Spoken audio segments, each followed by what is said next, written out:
Shalom Budiana dan teman-teman, perkenalkan saya Yosefa Nikita Simamora, NIM 2171650087 dari program studi ilmu komunikasi, kelas pengantar ilmu hukum B.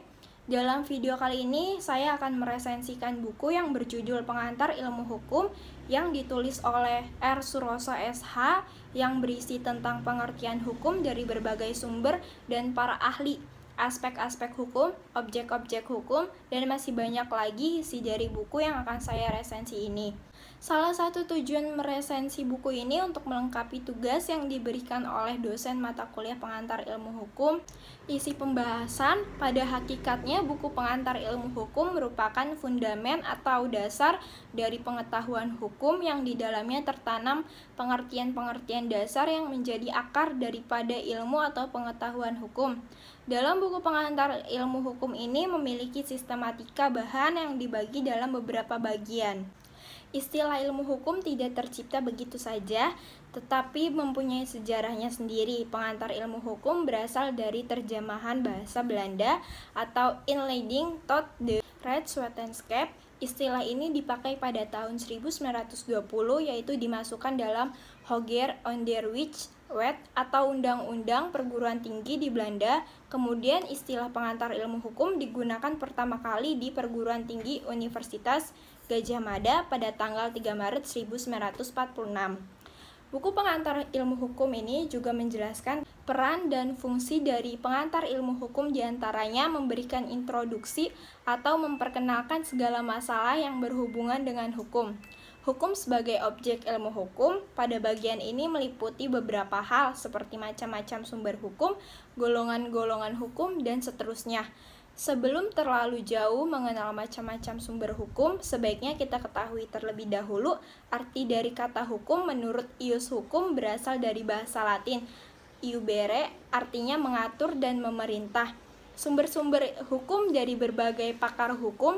Yang pertama ada Algra, membagi sumber hukum menjadi sumber hukum material dan formil.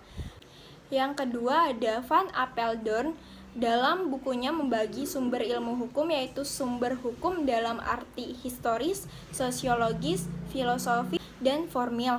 Yang ketiga ada Ahmad Sanusi, membagi sumber hukum menjadi sumber hukum normal dan sumber hukum abnormal. Yang keempat ada TAP MPRS No. 20 MPRS 1966.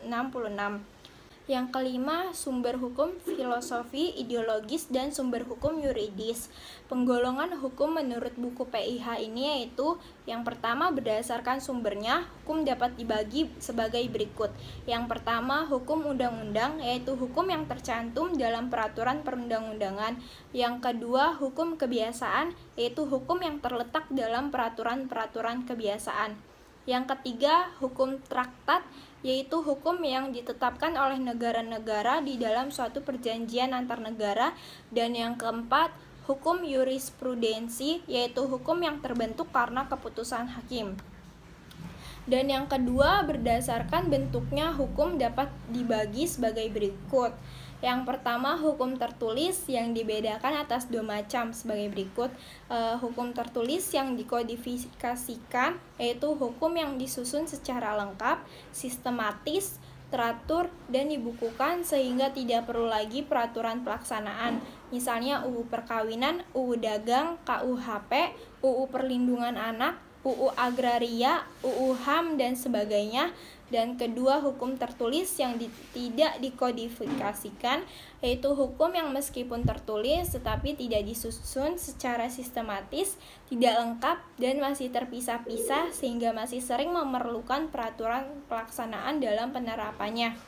Misalnya traktat, konvenan, perjanjian, hukum bilateral, dan sebagainya. Kedua, hukum tidak tertulis, yaitu hukum yang hidup dan diyakini oleh warga masyarakat serta dipatuhi dan tidak dibentuk menurut prosedur formal, tetapi lahir dan tumbuh di kalangan masyarakat itu sendiri, misalnya hukum adat. Yang ketiga, berdasarkan tempat berlakunya hukum dapat dibagi sebagai berikut. Yang pertama, hukum nasional, yaitu hukum yang berlaku dalam wilayah suatu negara tertentu, dan hukum internasional, yaitu hukum yang mengatur hubungan hukum antar negara dalam dunia internasional. Hukum internasional berlaku universal. Dan ada hukum asing, yaitu hukum yang berlaku dalam wilayah negara lain. Dan hukum gereja, yaitu kumpulan-kumpulan norma yang ditetapkan oleh gereja untuk para anggotanya. Dan keempat, berdasarkan waktu berlakunya hukum dapat dibagi sebagai berikut. Pertama, ius constitutum, hukum positif, yaitu hukum yang berlaku sekarang bagi suatu masyarakat tertentu dalam suatu daerah tertentu. Contohnya UUD RI tahun 1945. Yang kedua, ius constituendum, hukum negatif atau prospektif, yaitu hukum yang diharapkan berlaku pada waktu yang akan datang. Contohnya rancangan undang-undang. Yang ketiga, hukum asasi atau hukum alam, yaitu hukum yang berlaku di mana-mana dalam segala waktu dan untuk segala bangsa di dunia. Hukum ini tidak mengenal batas waktu, melainkan berlaku untuk selama-lamanya terhadap siapapun dan di seluruh tempat. Yang kelima, berdasarkan cara mempertahankannya, hukum dapat dibagi sebagai berikut. Yang pertama, hukum material, yaitu hukum yang mengatur hubungan antara anggota masyarakat yang berlaku umum tentang hal-hal yang dilarang dan dibolehkan untuk dilakukan. Misalnya hukum pidana, hukum perdata, dan hukum dagang, dan sebagainya. Dan yang kedua, hukum formal, yaitu hukum yang mengatur bagaimana cara mempertahankan dan melaksanakan hukum material. Misalnya hukum acara pidana atau KUHAP, hukum acara perdata, hukum acara peradilan, tata usaha negara, hukum acara, dan sebagainya. Yang keenam, berdasarkan sifatnya, hukum dapat dibagi sebagai berikut. Hukum yang memaksa, yaitu hukum yang dalam keadaan bagaimanapun juga harus dan mempunyai paksaan mutlak. Misalnya jika melakukan pembunuhan, maka sanksinya secara paksa wajib dilaksanakan hukumannya. Yang kedua, hukum yang mengatur, yaitu hukum yang dapat dikesampingkan apabila pihak-pihak yang bersangkutan telah membuat peraturan sendiri dalam suatu perjanjian. Dengan kata lain, hukum yang mengatur hukuman antar individu yang baru berlaku apabila yang bersangkutan tidak menggunakan alternatif lain yang dimungkinkan oleh hukum undang-undang. Contohnya, ketentuan dalam pewarisan ab instanso, pewarisan berdasarkan undang-undang baru memungkinkan untuk dilaksanakan jika tidak ada surat wasiat atau testamen. Yang ketujuh, berdasarkan wujudnya, hukum dapat dibagikan sebagai berikut. Yang pertama, hukum objektif, yaitu hukum yang mengatur hubungan antara dua orang atau lebih yang berlaku umum, dengan pengertian hukum dalam suatu negara yang berlaku umum dan tidak mengenal orang atau golongan tertentu. Yang kedua, hukum subjektif, yaitu hukum yang timbul dari hukum objektif dan berlaku terhadap seorang atau lebih. Hukum subjektif sering juga disebut hak. Dan yang kedelapan, berdasarkan isinya, hukum dapat dibagikan sebagai berikut, yaitu hukum privat, yaitu hukum yang mengatur hubungan antara orang yang satu dengan orang yang lain dengan menitik beratkan pada kepentingan perseorangan. Dan yang kedua, hukum publik, yaitu hukum yang mengatur hubungan antara negara dengan alat-alat perlengkapannya atau hubungan negara dengan perseorangan, warga negara.